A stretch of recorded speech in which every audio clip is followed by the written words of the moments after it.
What's up mga bro, meron tayo nito ang pinga Umak 1518.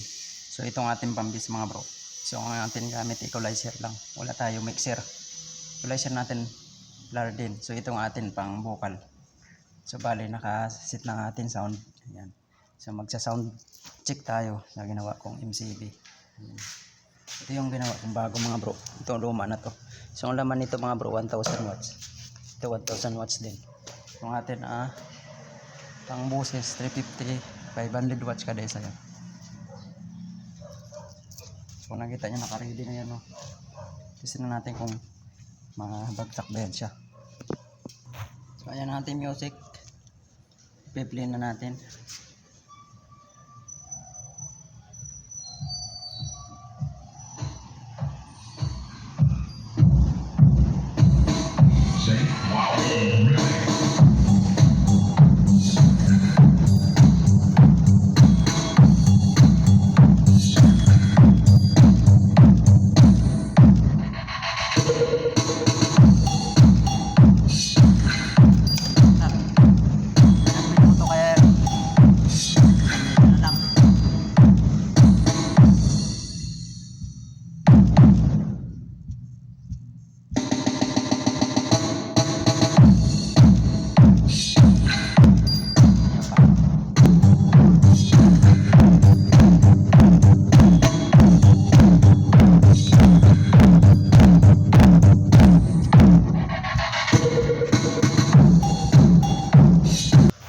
Isa na lang natira, nalagdag na yung isa.